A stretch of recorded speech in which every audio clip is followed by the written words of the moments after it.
Hello, productive members of society. My name is Mario, and today we'll be covering the objectives of the A+ certification from CompTIA A. Without no further ado, let's get started. If you are watching this and you haven't watched the video that I made for my brother regarding the IT career paths, make sure you go and watch that. I will try to put it somewhere here, somewhere there. This is a continuation of that. This will be more a coverage of the A+ certification, things that you need to do, how to get prepared. Also, I will try to make some videos on the A+ itself to help you pass the A+, hopefully. Let's get through the BS right away. Will you get a job with no experience in just getting the A+ certification? I mean, anything is possible. Jesus did turn water into wine. So anything is possible. However, in my professional experience, that is going to be very hard. A lot of people can get a job without the A+ or any kind of certification, but that's because they know somebody who works somewhere and they are a Nepo baby, their dad owned the company that they're working for. With just the A+ and you have no connections or no referrals to get you in a company, they won't even look at your resume for real. Let's say you are coming from being a teacher or you are coming from a whole different background like finance and you're trying to get into IT with just an A+. I'm not saying it's impossible. I'm just saying it's very hard to do. So I'm just trying to keep it real. And also I'm limited to only my experience or my knowledge of the industry. So with that being said, let's get back to the A+. My goal while recording these series or these videos will be that you should be able to take the exam right after watching them. I would try to break them into 30-minute periods, make it easier for you to focus and sit in one sitting and watch them. I'll try to break them down into categories like hardware and software, so forth and so on. And if you can sit to watch a 30-minute video, okay, so the A+ is a two-part certification. So what we have here is directly from CompTIA. So when I took the A+, it was a two-part certification and it still is a two-part certification. To be quite honest with you, also, I don't have the time to bullshit you or to BS you because life is too short. To me, the cost to get the certification is a scam. And every so often you have to renew this certification. Also a scam. I renewed my certification twice and then I let it expire because to me it wasn't worth it. Like experience is always going to outweigh these certifications, always, for the most part. So I do have the Net Plus, the Sec Plus, Project Plus, A+, and if it expires, I let it expire because at this point, my experience speaks volume more than me having these certifications. It looks nice on a resume and I can prove that I know the topic that these things cover. Okay, so the CompTIA did update their exams with a new one in March 2025. So the core exam is 220, 1201, 220, 1202. And the things that they were covering is still the same, still some of the same items that they were covering when I took it. Hardware, of course, operating system, troubleshooting, networking, security, operating procedures, VMs, cloud computing, mobile devices. That is pretty packed. That is a lot of things, a lot of objects that they're covering. The only thing is, because they're covering all these topics, they're not really going in depth. They are testing your surface knowledge of these things. You know, that's just the tip of the iceberg. They're not really going in because this exam would have been days long if that was the case, okay? So let's go in more in depth into what it is. You have 90 minutes. You have 90 minutes to complete the exam, which is fair. If you prepare and you're ready, you should be able to pass it. You have to take these exams on different days. For the first exam, the 1201, you need a 675 on a scale of 900. For the second exam, 1202, you need a 700 on a scale of 900 in order to pass this exam. And once more, you know, they have all the description of each part of the exam covers a specific topic. So the part 1 and part 2 covers completely different topics. So on part 2, it covers operating system, security, software and operational procedures, and then part 1 would cover mobile devices, networking technology, hardware, virtualization, and cloud computing. Also, here's another thing that they put on there, but you don't need any of this experience that they're recommending, in my personal opinion. They say that you need 9 to 12 months of experience. Sure, you can go out and get it. It doesn't hurt. Like I say, experience will always beat these certifications. Okay, these certifications look good for when the robots scan your resume and they can find it and the company is looking for it.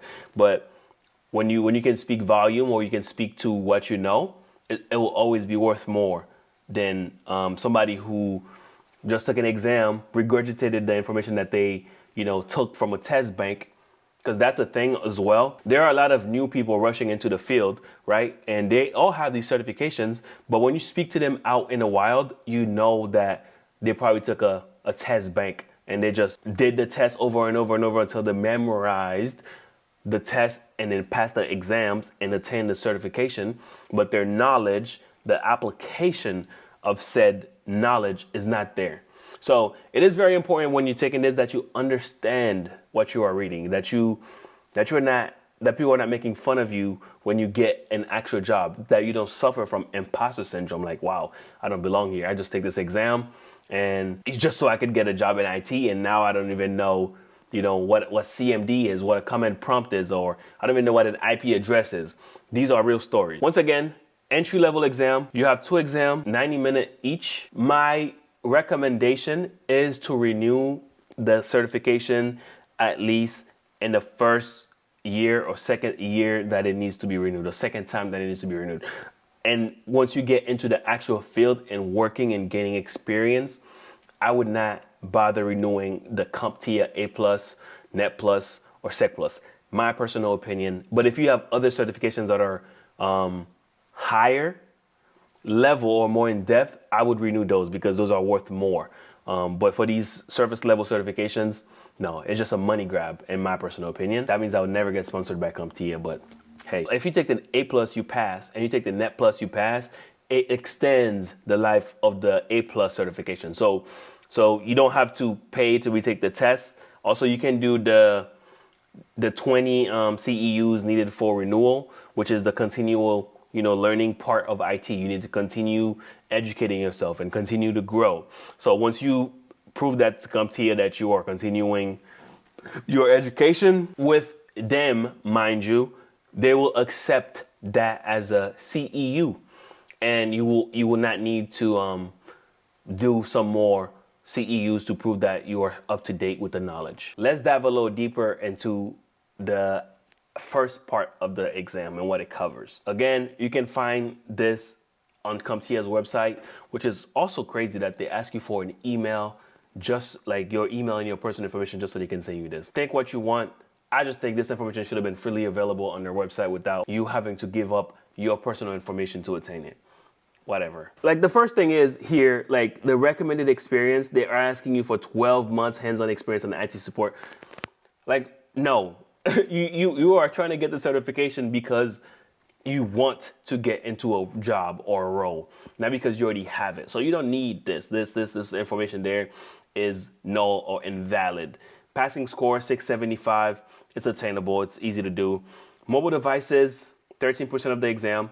Networking, 23% of the exam. Networking can be a little harder, if we're being honest. Portion part of the exam, especially if you don't have any hands-on experience on networking, and it's harder to visualize things. Hardware can be pretty easy. 25% of the exam should be attainable. Hardware and networking troubleshooting, 28% of the exam. Cloud computing, 11% of the exam. That is all for the first portion of the A+, the 1201. Let's go on to the 1202. The 1202 is a continuation of the 1201, of course, the things that weren't covered. So OS, operating system, is 28%. Operational procedures, 21%. Security, 28%. Software troubleshooting, 23% of the exam. You also need a 700 to pass, 90 minutes to take the test. My suggestion is, what I personally did was flashcards or cue cards. When I personally study, I try to use mnemonic devices, try to recall them, try to make it make sense. into things that I'm currently learning instead of just complete memorization, because there's a lot to learn and a lot to remember. And when they're asking you these questions, it's better that you actually understand what they are asking you than just trying to regurgitate the information. As I go and create this 1201, I guess, study guide for my brother and for you as well watching this, I will try my best to get some of these devices on screen or show and tell, if I can find spare parts or if I can find them, and yeah, and actually show it to you, so at least you have an understanding of what it looks like, how to use it, and why you use it. So one of the biggest struggles that I had when I was studying for the Net Plus, the A Plus, when I took it, it was pretty, I wouldn't say easy, but it was pretty reasonable because I had a hands-on class, and I was actually fixing computers in high school, which made it easier. But the Net Plus, I didn't have any of that. It was harder to conceptualize. I had to do the extras, like getting packet tracer just to pass it and visualize things. So I'll try to do that for you when you watch it, so you can have a better understanding on why you would use this, when you would use this, how to use this, and as well, like, is it just an exam thing? Because a lot of these things that are covered here, to be quite honest, you won't work with them on a day-to-day basis, especially if you are getting into the if you are just getting into the entry-level IT job. Okay, so on the CompTIA website, they have jobs you can land with the CompTIA A+. Like I said again, anything is possible. You know, God did turn water into wine. So these CompTIA is a sales company. They are there to sell you a dream. Like, hey, take our certification, and you can have these fun titles. As I was saying before my camera decided to overheat, if you are hearing this little fin in the background, ignore it. I just have to cool down my camera as I record. I don't know why Sony hasn't fixed this issue yet. I'm pretty sure it's hardware and not software related. Either way, let's continue on. Like I was saying, some of the jobs that they are advertising on their website, I'm sure you can get it, okay? You can do anything.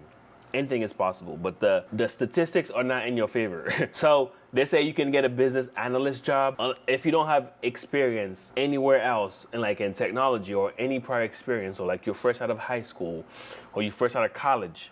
This is not realistic. A field service technician, maybe, okay? IT specialist, maybe. Help desk technician, maybe.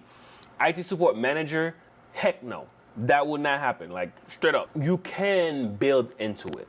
But I'm saying, like, just right after you get the certification, you start, and that's the only thing you have, and you start applying for IT support manager, it's not going to happen. I mean, let's be honest, let's be realistic. People are working 5 to 10 years before they get into a support manager role. Okay, I hope that makes sense.